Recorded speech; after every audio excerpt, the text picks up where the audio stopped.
Hello दोस्तों, नमस्कार। स्वागत है आप सभी का हाई फाई स्टडी के ऑफिशियल चैनल पर। तो मेरे दोस्त, आज हम देखने वाले हैं इंग्लिश लैंग्वेज। क्या देखेंगे मेरे भाई? English language. ठीक है, चलिए इंग्लिश लैंग्वेज में एकदम बेसिक से देखेंगे। बेसिक शुरुआत कहाँ से होती है, कैसे होती है, पूरा एकदम आप नॉर्मल सा मेथड देखने वाले हैं। ठीक है, चलिए।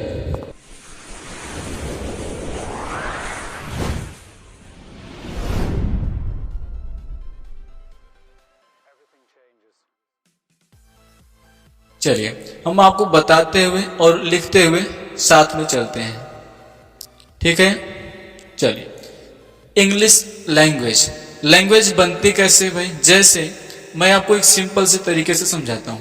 चलिए, अगर मैंने आवाज निकाला अपने मुख से, मैंने कहा पी, तो भैया इस पी को इंग्लिश लैंग्वेज में कैसे लिखते हैं? इंग्लिश में ऐसे लिखते हैं। ठीक है, हिंदी हम पढ़ते हैं भैया, हिंदी। ठीक है, हिंदी में क्या करते हैं? इसी पी को, जो मैंने साउंड निकाला पी को इंग्लिश में ऐसे लिखते हैं, और उसी पी को हिंदी में उसी साउंड को ऐसे लिखते हैं मेरे भाई। आपको समझ में आया? ठीक। इंग्लिश में उसी साउंड को ऐसे लिखा जाता है और सेम साउंड को हिंदी में ऐसे लिखते हैं। अगर भैया हम चले जाएं जापान, वहां की भाषा उसी पी को पता नहीं ऐसे करके ऐसे लिख देंगे, उनकी लैंग्वेज वही जाने। समझ पा रहे? चले जाइए चीन, वहां लिखेंगे ऐसे ऐसे कर देंगे। क्या है? चीन की लैंग्वेज वही जाने। ठीक है, हम तो पढ़ते नहीं। ठीक है, तो भैया हमारी बात ये है, हम कहना ये चाहते हैं कि इंग्लिश में सेम साउंड को पी ऐसे लिखा गया, हिंदी में ऐसे लिखा गया। चाइना में आप चले जाओ, यानी चीन में, तो क्या करते हैं? उनकी लैंग्वेज में इसी पी को ऐसे ऐसे लिखते होंगे। ठीक है, लिखते होंगे भाई। समझ पा रहे हैं? अगर मैंने कहा ए को इंग्लिश में ऐसे लिखते हैं ना। ठीक, हिंदी में ए ऐसे लिख देते हैं, लिखते हैं मेरे भाई। ठीक, चाइना में क्या लिखते हैं? उसको वो जाने, लिखते हैं ना। ठीक, मैंने कहा मुझे लिखना है के। ठीक, मैंने एक साउंड निकाला के, इंग्लिश में ऐसे लिखते हैं। ठीक है, उसी के को हिंदी में का लिख के एक ही मात्रा चढ़ाते हैं, के लिखते हैं। ठीक, वही आप चाइना जापान में जाओगे, इसी सेम साउंड को वो अपनी लैंग्वेज में लिखते हैं कि नहीं भाई? ठीक है, तो मैं ये कहना चाहता हूं मेरे भाई कि इंग्लिश लैंग्वेज जो है, जब साउंड से बनाया गया, जो आवाज निकलती है भाई, उसी साउंड से इंग्लिश लैंग्वेज की शुरुआत होती है भाई। ठीक, अब इसी साउंड को क्या करते हैं? लेटर्स में कन्वर्ट करते हैं, लेटर्स। ठीक है, लेटर्स जैसे मैंने कहा पी ऐसे डिनोट किया गया, मैंने कहा ए ऐसे, बी ऐसे। ठीक है, मैंने साउंड निकाला बी को ऐसे डिनोट किया गया। ठीक है, ऐसे ऐसे मिला के भैया ए से लेकर कहां तक? जेड तक, टोटल 26 लेटर्स बनाए गए। तो मेरे भाई इसी साउंड्स को लेटर्स में कन्वर्ट करने की कोशिश की गई। लेटर्स हमारे तैयार हुए 26। ठीक, सबको पता है, वेरी गुड। 26 लेटर में हमारे होते हैं 5 वावेल होते हैं 5। कौन कौन से? आपने कहा sir A E I O you, ये सबको पता है भाई, वेरी गुड। उसके बाद 26 में 5 निकाल दो, बचे 21। कौन होते हैं? कॉन्सोनेंट होते हैं भैया, वेरी गुड। कॉन्सोनेंट की संख्या कितनी है? 21। आपने कहा इन 5 को छोड़ दो, बाकी क्या हो जाएंगे? वो हो जाएंगे भैया कॉन्सोनेंट। समझ में आया? Very good. चलो, इतना समझ में आ गया। ठीक, अगर मैं बात करूं लेटर्स के बाद, अब देखो हमने 26 लेटर्स तैयार कर लिए। 26 लेटर में क्या करते हैं? मैंने एक लेटर लिखा एम, फिर मैंने एक लेटर लिखा ए, फिर लिख दिया पी। मैंने 3 लेटर्स लिखे हैं, है ना? ठीक, इन्हीं 3 लेटर्स को मिला के एक हमारा वर्ड तैयार हो गया, जिसका एक मीनिंग निकलता है, मैप हो गया।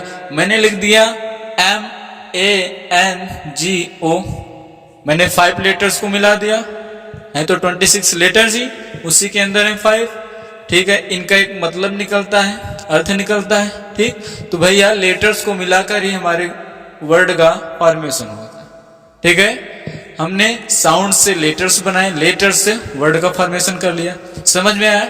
ठीक है, एक ओवरव्यू हम समझ रहे हैं। ठीक है, अब वर्ड से क्या बनेगा देखो। अब क्या करते हैं, हमने कुछ वर्ड्स को एक साथ लिखने की कोशिश की। मैंने लिख दिया राम। देखो ये क्या है, आर एक लेटर है, ये भी लेटर्स है और ये भी लेटर्स है। ठीक है, फिर ऐसे करके एक वर्ड बन गया। फिर मैंने इज ए गुड बॉय लिख दिया मेरे भाई। ठीक है, इज क्या है भैया, दो लेटर से मिलकर बना एक वर्ड है इज। ठीक, ये भी एक क्या है, वर्ड है और लेटर भी है, इसका अपने आप में एक अर्थ है। ठीक, गुड, गुड का मतलब अच्छा, और बना किससे है, लेटर्स को मिलाकर। ध्यान रखना भाई, लेटर्स को मिलाकर, और सेम कंडीशन बॉय के साथ। ठीक, अब देखो वर्ड बन गया, ये भी वर्ड, ये भी वर्ड, ये भी। इन वर्ड्स को मिलाकर क्या बन गया, एक क्या बन गया, सेंटेंस। मेरे भाई सेंटेंस का निर्माण हो गया। अब इससे हम सेंटेंस बना सकते हैं। आई होप आपको ये फॉर्मेट समझ में आया होगा। ठीक है, अब देखो सेंटेंस के पहले हम इसको फ्रेज में बनाते हैं, क्लॉज भी बनाते हैं। ठीक है, फ्रेज किसे कहते हैं अब आप आगे पढ़ोगे, क्लॉज भी बनता है। मैंने आपको डायरेक्टली सेंटेंस बता दिया। ठीक है, चलो कोई दिक्कत नहीं है, यानी वर्ड्स को मिलाकर फ्रेज, क्लॉज और सेंटेंस वगैरह बनते हैं। ठीक है, चलिए अब आपको अगर कॉपी करना है तो फटाक से कॉपी कर लीजिए, उसके बाद हम आगे बढ़ते हैं। चलिए एक चीज हम और एक्स्ट्रा आपको बताते हैं, साउंड्स। भैया कितनी प्रकार की साउंड्स हैं जिनको हम लेटर्स में कन्वर्ट करते हैं। ठीक है, तो साउंड्स हैं 44। ठीक है, इन 44 साउंड्स को डिसाइड करने वाला क्या है, वो है आईपीए चार्ट। ठीक है, जिसका पूरा नाम है इंटरनेशनल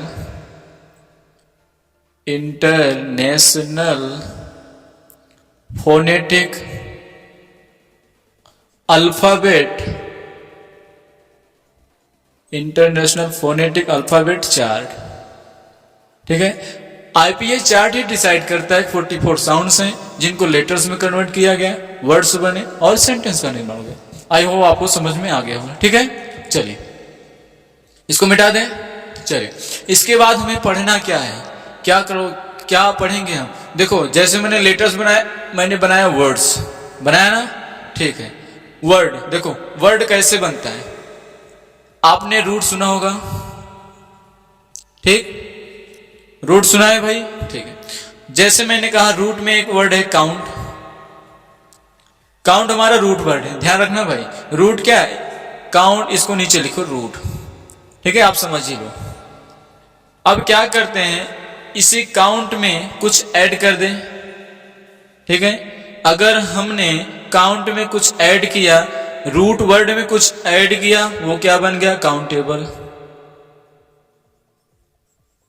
ठीक है, ध्यान रखना, ये हमारी वर्ब थी, काउंट एक वर्ब है। ठीक, एबल इसमें कुछ ऐड किया, बन गया काउंटेबल। अब देखो मैंने कहा there are some countable things, वहां कुछ काउंटेबल वस्तुएं हैं। तो मेरे भाई मैंने काउंट में कुछ ऐड किया, वो बन गया काउंटेबल। ठीक है, इसके राइट साइड ऐड करने को कहते हैं भैया सफिक्स।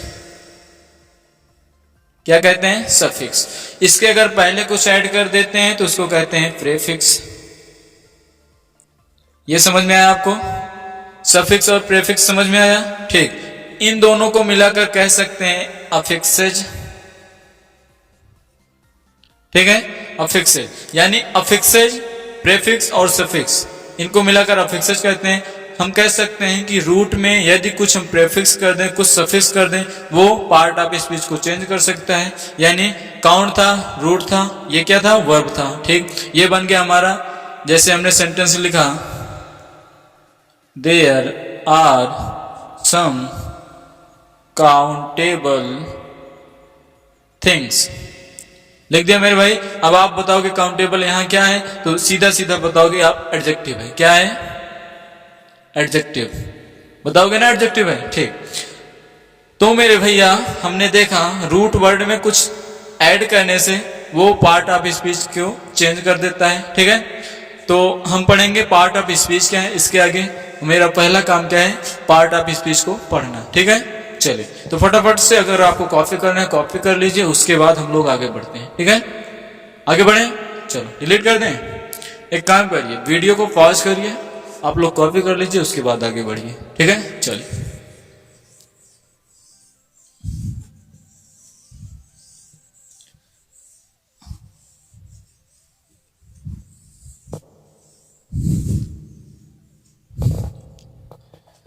तो मेरे भाई अभी हम देखने वाले हैं पार्ट ऑफ स्पीच, और पार्ट ऑफ स्पीच में हम देखेंगे एकदम सिंपल तरीका।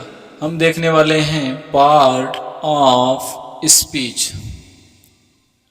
ठीक, पार्ट ऑफ स्पीच के 8 भाग होते हैं, आपको पता है। पहला भाग है उसमें नाउन। ठीक, एक काम करते हैं, 8 का नाम लिखते हैं, उसके बाद आगे बढ़ते हैं। ठीक है, दूसरा है, यहीं पे लिख लेते हैं, प्रोनाउन, एडजेक्टिव, वर्ब। क्या होता है वर्ब, यानी ये हो गया 2, 3, 4, 5 होता है एडवर्ब, सॉरी क्या होता है एडवर्ब। 6 होता है प्रीपोजिशन, 7 होता है कंजक्शन, और 8 होता है भाई इंटरजेक्शन।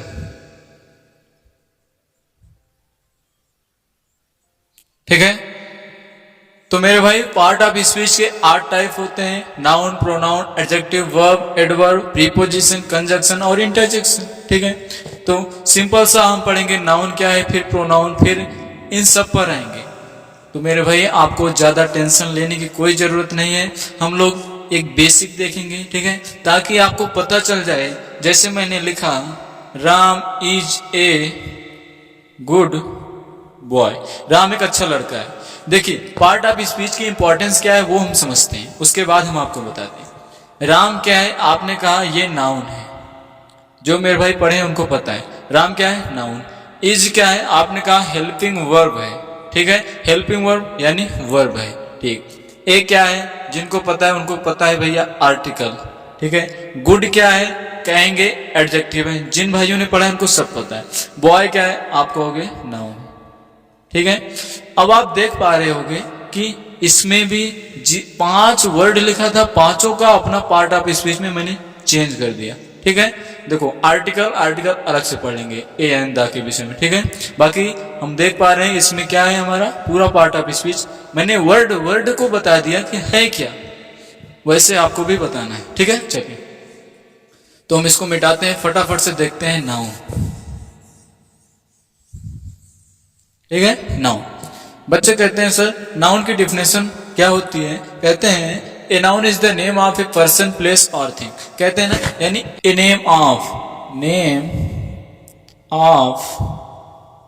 पर्सन, प्लेस और थिंग्स। ठीक है, बच्चे कहते हैं sir noun is the name of a person, place और थिंग। ठीक है, इनकी डिफिनेशन सही है, गलत नहीं है। किसी पर्सन का नाम, किसी प्लेस का नाम और किसी थिंग्स यानी वस्तुओं का नाम क्या है, नाउन है। मेरे भाई आपको थोड़ा सा टेक्निकली फॉर्म में समझने की कोशिश करिए। दैनिक जीवन में कैसे समझते हैं, किसी का नाम क्या है, नाउन है। आप समझ लीजिए किसी का नाम जो आपको दिखाई दे रहा है उसका कुछ ना कुछ नाम है, और वही नाम क्या है, नाउन है। ठीक है, समझते हैं कैसे। मुझे ये मार्कर दिखाई दिया, इसका नाम है मार्कर, ये मार्कर भी क्या हो गया, नाउन। व्हाइट बोर्ड दिखाई दे रहा है, दैट इज नाउन। जो भी आपको दिखाई दे उसका कुछ ना कुछ नाम है, और वही नाम क्या है, नाउन है। चले, मतलब हम कह सकते हैं कि नेमिंग वर्ड मेरे भाई समझ में आया। किसी का नाम यानी कोई भी ऐसा वर्ड जो किसी का नाम बताता है वो क्या है, नाउन है। ठीक है, चलो नेमिंग वर्ड क्या हो गया हमारा, नाउन हो गया। अब जो दिखाई देता है उसका कुछ ना कुछ नाम है। चलिए, जो नहीं दिखाई देता यानी जो विजिबल है, जो हमें दिखाई देता है उसका तो नाम बता दिया आपने, वो नाउन है। जो नहीं दिखाई देता यानी हम जिसे फील करते हैं, यानी फील ओनली। तो मेरे भैया जिसे हम फील करते हैं उसका भी कुछ ना कुछ नाम है, जैसे एंगर, गुस्सा, खुशी। तो ये सब क्या है, इसको हम फील करते हैं ना। भाई कोई आदमी गुस्से में है तो उसके गुस्सा को थोड़ी आप देखते हो, फील करते हो, हाँ वो गुस्से में है, उसकी बिहेवियर से लगता है, उसे आप फील करते हो, हाँ वो क्या है, गुस्से में। तो हम जिसे फील करते हैं वो भी हमारा नाउन होता है, और जो हमें दिखाई दे वो भी क्या है, नाउन है। चलिए, और टेक्निकली फॉर्म में जब समझेंगे, व्हाट का अर्थ देता है, व्हाट का जो मीनिंग देता है, व्हाट का जो आंसर देता है, ठीक है, वो सब नाउन होता है, वो भी हम समझेंगे। टेंशन ना लीजिए उसके लिए, अभी एक फॉर्मल तरीका समझते हैं। तो मेरे भाई आई होप आपको यह समझ में आया होगा। चलिए देखते हैं प्रोनाउन क्या है। देखिए मेरे भाई, मैं सिर्फ ओवरव्यू बता रहा हूं ताकि आपको पता चल जाए कि हाँ एक सेंटेंस जो होता है उस सेंटेंस में पार्ट ऑफ स्पीच का क्या रोल है। प्रोनाउन की बात करें, प्रोनाउन डेफिनेशन बताते हैं, a noun is a word which used in place of noun. कहते हैं used in place of noun, ठीक। A noun is a word which used in place of noun, यानी जो नाउन के स्थान पर यूज किया जाए वो प्रोनाउन है। अब आप समझ पा रहे हैं, ये डेफिनेशन हम बचपन से पढ़ते चले आ रहे हैं, ठीक है। ये डेफिनेशन समझाने के लिए काफी अच्छी है। भाई हम चलना सीखेंगे तभी तो दौड़ना सीखेंगे, ठीक। अब थोड़ा सा टेक्निकली फॉर्म में समझते हैं। इसकी डेफिनेशन चेंज थोड़ी सी होती है और उसका भी मीनिंग यही है। कहती है रिप्रेजेंट्स, रिप्रेजेंट्स अ नाउन, ठीक। क्या कहती है, represents a noun that is pronoun. ऐसा वर्ड जो नाउन को रिप्रेजेंट करे, a word that represents a noun that is pronoun, ठीक है। मैं आपको समझाता हूं फिर से। मैंने कहा प्रोनाउन क्या है,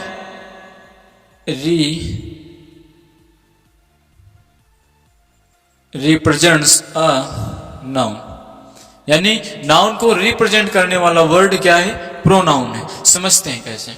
मैंने कहा एक लड़का है, Ram is going to market. मैंने कहा Ram is going to market, एक लड़का जा रहा था, मैंने कहा उसका नाम है राम, तो Ram is going to market. फिर मैंने क्या किया, उसी को इंडिकेट करते हुए कहा he is going to market.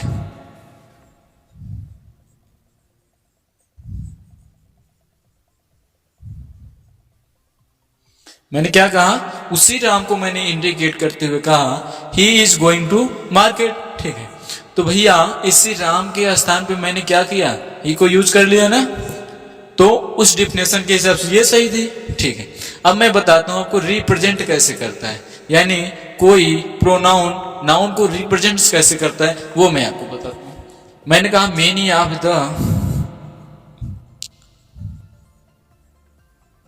Of the boys are playing cricket.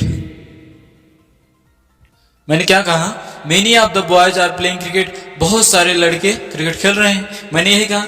अब देखो क्रिकेट खेल कौन रहा है, मेनी ऑफ द बॉयज, ध्यान दो, मेनी का मतलब अनेक, समझते हैं, मेनी का मतलब अनेक, ऑफ द बॉयज यानी लड़कों में से अनेक लड़के क्या कर रहे हैं, आर प्लेइंग क्रिकेट, क्रिकेट खेल रहे हैं, यानी लड़कों में से बहुत सारे लड़के आर प्लेइंग क्रिकेट, क्रिकेट खेल रहे हैं। अनेक लड़के, एक से ज्यादा अनेक। तो आप समझ पाए ये मेनी वर्ड किसको इंडिकेट किया भाई, इन सभी लड़कों में से मेनी अनेक लड़के आए और क्या कर रहे हैं, क्रिकेट खेल रहे हैं, यानी ये मेनी किनको दर्शाया, इन्हीं लड़कों को तो बताया भाई। मेनी वर्ड किसको इंडिकेट कर रहा है, वो रिप्रेजेंट कर रहा है इन्हीं बॉयज को। तो भैया ये मेनी वर्ड क्या हो गया, ये मेनी वर्ड प्रोनाउन हो गया, यानी ये क्या किया, रिप्रेजेंट कर रहा है किसको, नाउन को, इन्हीं बॉयज को, कि हाँ मेनी ऑफ द बॉयज यानी बहुत सारे लड़के आए और क्रिकेट खेल रहे हैं। तो ये मेनी वर्ड इन्हीं बॉयज को दर्शाता है। तो भैया रिप्रेजेंट किया ना लड़कों को, तो मेनी वर्ड क्या हो गया? प्रोनाउन। अब आप इस एग्जाम्पल से समझ गए होंगे, ठीक है। नहीं समझ पाए तो भैया थोड़ा सा प्लेबैक करिए, तब आप देखिए आपको निश्चित ही समझ में आएगा, ठीक है। चलिए इसको मिटा दें। कॉपी करना है तो कॉपी कर लीजिए, उसके बाद आगे बढ़ते हैं।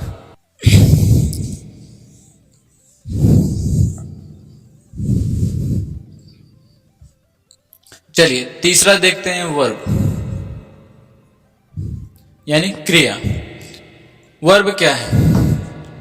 वर्ब कहते हैं ए word which shows an action, यानी जो किसी क्रिया को दिखाए, ऐसा वर्ड जो किसी क्रिया का होना दिखाए, वो क्या है? वर्ब।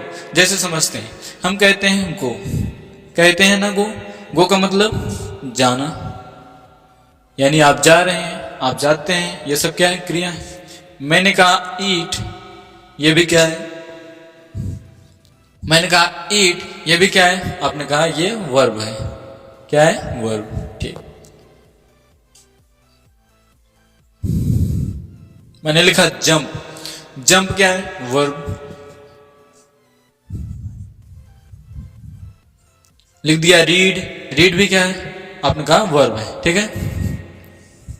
आप ऐसे लिख लीजिए सोज एन एक्शन, ठीक। या तो आप शॉर्ट में लिख दीजिए एक्शन वर्ड,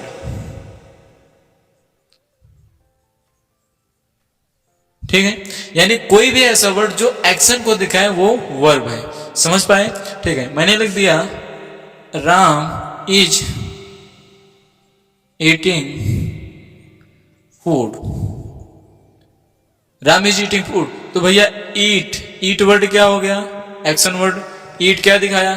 किसी काम का होना बताया ना, तो ये क्या हो गया? वर्ब, ठीक है। चल इसके बाद समझते हैं चौथा नंबर किसका है भाई? एडजेक्टिव, ठीक है। एडजेक्टिव समझते हैं।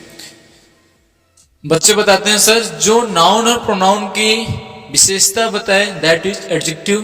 कहते हैं an adjective is a word which modify और क्वालिफाई ए नाउन और प्रोनाउन, ऐसा बताते हैं ना, ठीक है। आप लाइव एग्जांपल समझिए, प्रैक्टिकल समझिए, तब समझ में आएगा।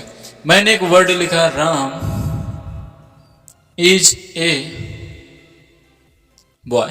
आपको सेंटेंस दिखाई दे रहा है मेरे भाई? राम इज ए बॉय लिखा है, ठीक है। देखो मैंने क्या कहा? विच मॉडिफाइज ए नाउन और प्रोनाउन, ठीक है। यानी नाउन और प्रोनाउन को मॉडिफाई करता है। कैसे बताते हैं। मैंने लिखा राम इज ए बॉय, लिखा ना, ठीक है। राम एक लड़का है, एक सिंपल सा वाक्य है, राम एक लड़का है।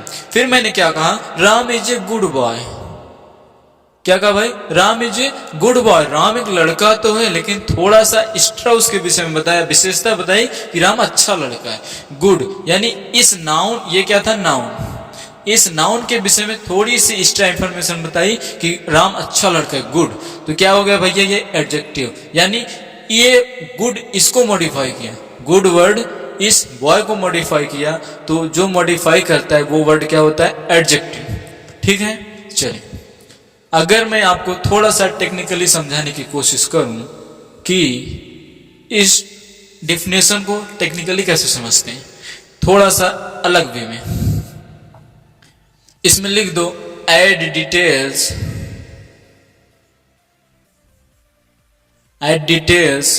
To the meaning of a noun or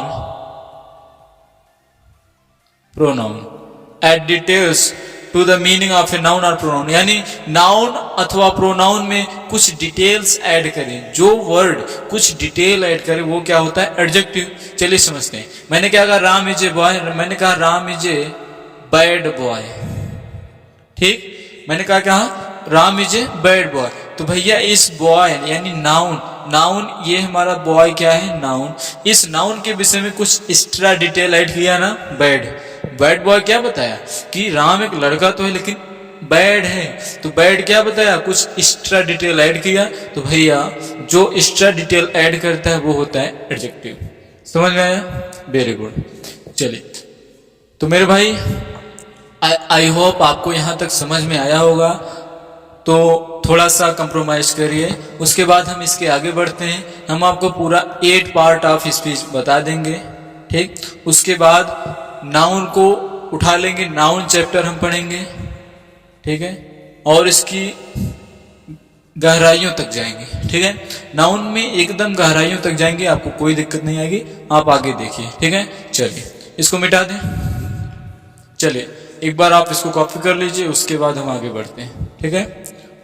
चलिए,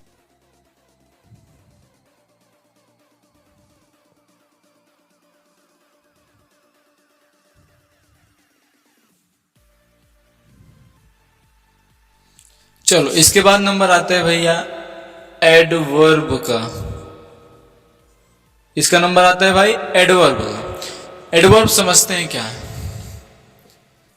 एडवर्ब क्या करता है, ये जो डिटेल ऐड करता है किसमें, वर्ब में, सभी को पता है।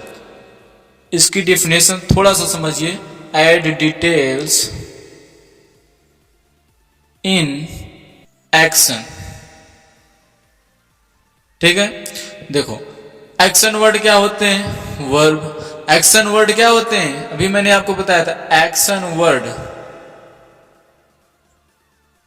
यानी कोई ऐसे वर्ड जो किसी एक्शन को दिखाते हैं वो क्या होते हैं, वर्ब। क्या होते हैं, वर्ब। यानी हम सीधा सीधा कह सकते हैं, यानी जो वर्ब होती है हमारी, उसी वर्ब में एक्स्ट्रा जो डिटेल ऐड करें वो होता है एडवर्ब। एग्जांपल समझो, मैंने कहा ही रन्स फास्ट, ध्यान दो, मैंने कहा ही रन्स फास्ट, मैंने लिखा ही रन्स, वह दौड़ता है, लिखा ना, ठीक। फिर मैंने ऐड किया डिटेल थोड़ा सा कि ही रन्स फास्ट, वह तेज दौड़ता है। तो भैया ये फास्ट वर्ड किसको इंडिकेट किया, किसको डिटेल एक्स्ट्रा ऐड किया, उसके रनिंग पे इफेक्ट डाला। ये फास्ट वर्ड इस रन्स में एक्स्ट्रा डिटेल ऐड कर रहा है, कह रहा है कि वह दौड़ता तो है लेकिन फास्ट दौड़ता है। तो ये फास्ट वर्ड क्या हो गया भाई, एडवर्ब हो गया। समझ पाए मेरे भाई, वेरी गुड। आगे बढ़ते हैं, ठीक है। इसको मिटा दें, जिसको लिखना है भैया लिख लेना। चलिए बढ़ते हैं 6 नंबर, प्रीपोजिशन, ठीक है। प्रीपोजिशन एक रिलेटिंग वर्ड है, ये क्या करता है, रिलेट करता है, यानी हम कह सकते हैं रिलेटिंग वर्ड। यहां पे लिख लीजिए आराम से, रिलेटिंग वर्ड। चलिए रिलेटिंग वर्ड क्या होता है समझते हैं एग्जाम्पल के माध्यम से। मैंने लिखा राम वेंट, फिर लिख दिया स्कूल, राम वेंट स्कूल, ठीक है। अब आप समझते हैं स्कूल क्या है, नाउन है, समझते हैं वैसे। हाँ स्कूल एक नाउन है, स्कूल में पढ़ते हैं, पढ़ाई होती है, राम स्कूल गया, ठीक है। फिर मैंने लिख दिया राम वेंट, रोहित लिख दिया। अब बताइए, मैंने लिख दिया राम वेंट रोहित। अब आप कंफ्यूज कि भैया रोहित तो किसी का नाम है, राम रोहित गया क्या है, समझ में नहीं आया। तो इन्हीं को समझाने के लिए भैया यूज करते हैं प्रीपोजिशन, यानी रिलेट करने के लिए। अब क्या हो गया, टू मैंने लगा दिया तो वेंट यानी गया, तो कहां गया भैया, ये स्कूल अब हो गया हमारा नाउन। हम समझते थे हाँ नाउन है क्योंकि हम बार बार इसको पढ़े हैं, इसका मतलब समझते हैं, लेकिन रोहित का तो किसी का नाम है। लेकिन अब क्या हो गया, वेंट, इससे ये रिलेट हो गया, हाँ भैया ये किसी का स्थान का नाम हो सकता है, किसी प्लेस का नाम हो सकता है, ठीक है। तो ये क्या हो गया, नाउन, ठीक है। तो अब आप समझ पा रहे होंगे कि रिलेटिंग वर्ड आखिर होता क्या है। ये क्या करता है, अपने बाद आए हुए वर्ड को रिलेट कर देता है। देखो वेंट और स्कूल के बीच में टू आ गया, इन दोनों को रिलेट कर दिया, ठीक। रोहित और वेंट इन दोनों को रिलेट कर दिया, कौन, टू। भैया एक बात समझना, ये जोड़ता नहीं है, नहीं, जोड़ने वाला वर्ड कंजक्शन होता है, अभी बताएंगे। ये रिलेट करता है, क्या करता है, रिलेट करता है। चलिए आप इसको लिख लीजिए, उसके बाद हम लिखते हैं कंजक्शन, वो भी आपको बताते हैं। कंजक्शन देखते हैं, कंजक्शन, इसको मिटा देते हैं। चलो इसमें लिख लीजिए आप ज्वाइनिंग वर्ड, ज्वाइनिंग वर्ड। ये क्या करता है, दो वर्ड्स को आपस में जोड़ता है, यानी अपने बाद आए हुए वर्ड्स को आपस में जोड़ने का काम करता है। कैसे कंजक्शन, वो हम आपको बताते हैं। मैंने लिखा राम, इधर लिख दिया Shyam is going to market. ठीक है, इतना लिख दिया। अब आप समझो, मैं एक सेंटेंस और लिखने की कोशिश करता हूं, तब आप बताना ये गलत है सही है क्या है। मैंने लिखा Ram and Shyam are going to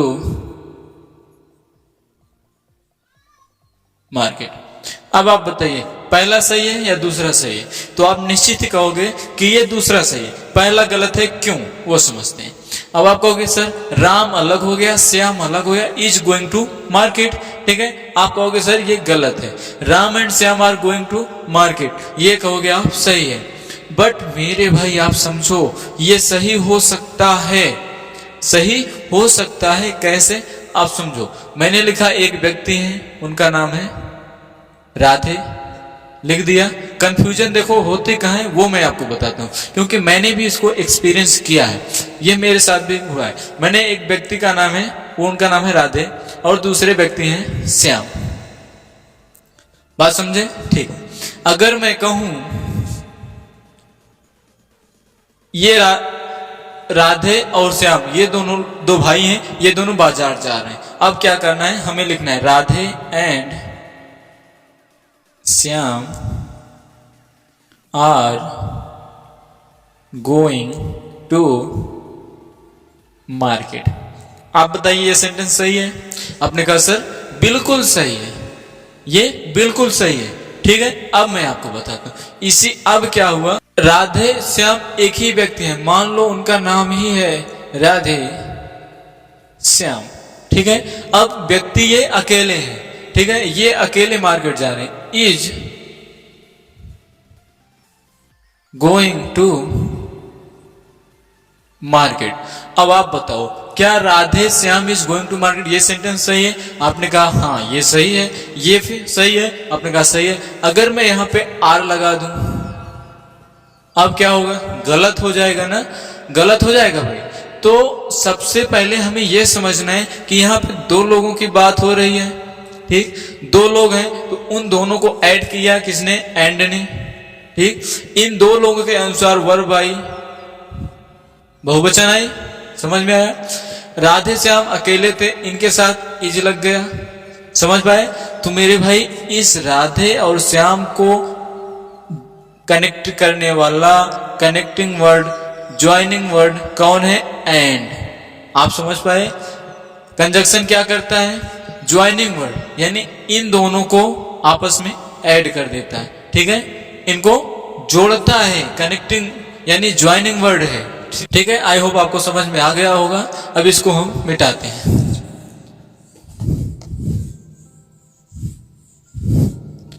चलो मेरे भाई हो गया कंजक्शन। पढ़ते हैं 8वां इंटरजेक्शन।